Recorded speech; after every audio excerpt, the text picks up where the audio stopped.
is Colin Waters. I'm Honorary Professor at the University of Leicester here in the UK. I'm a geologist by background, and I'm Chair of the Anthropocene Working Group.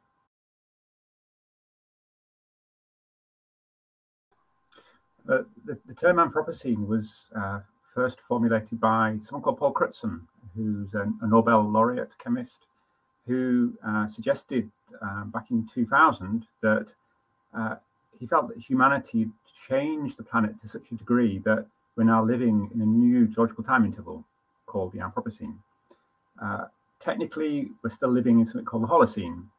We geologists like to label intervals of time with names, and the Holocene represents the last 11,700 years since the last ice age. And it's a time when humans, our civilization, things like agriculture, our cities have gradually developed across the planet, and the role of humans in modifying the planet has gradually increased during that interval. And what Paul Crutzen thought was that actually, no, there's been a very dramatic change that's happened in more recent times, which has very much changed the planet into a very different state.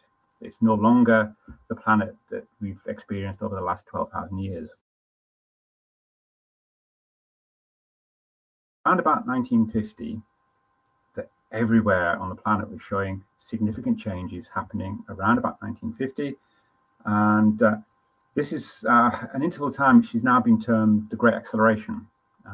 It's an event in human history where we see a very rapid change in the population of the planet. So we go back 12,000 years, there would have been something like 2 million people on the planet. By the time of the Industrial Revolution, it was probably somewhere in the region of about 1 billion. By 1950, it was 2.5 billion, and now we've got 8 billion. So in the last 70 years, the population of the planet has nearly tripled, more than tripled, in fact.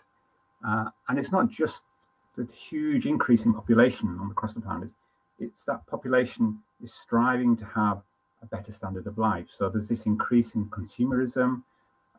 Also, technological advances mean that individual humans can have that bigger impact on the planet individually. And there's also been this globalization of trade.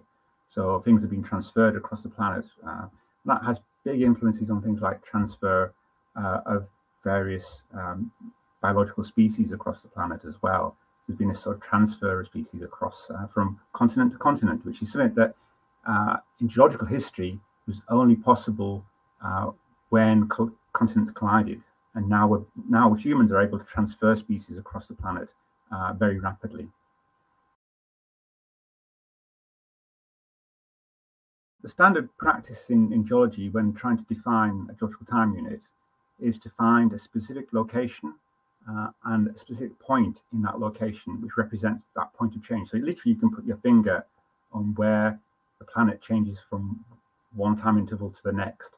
And so we were tasked as part of this process to find one location where, given that the entire planet is showing changes related to human impacts, our role has been trying to find one location that would be emblematic of that change. And we had a project where 12 teams came forward proposing their own sites in different environments. So in the deep oceans, in cave deposits, in peat, in lakes, in ice core, in the Antarctic. So lots of different locations. And in the end, we had a process of voting within the group to define which we felt was the most suitable. And it was felt that Crawford Lake in Canada had the best record of this change happening around about 1950. And so the term Golden Spike represents literally the point where you hammer home this golden spike in the section.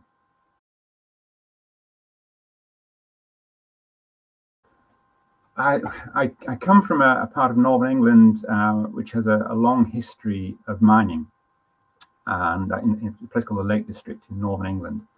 And as a child, I used to cycle up into the mountains and collect minerals.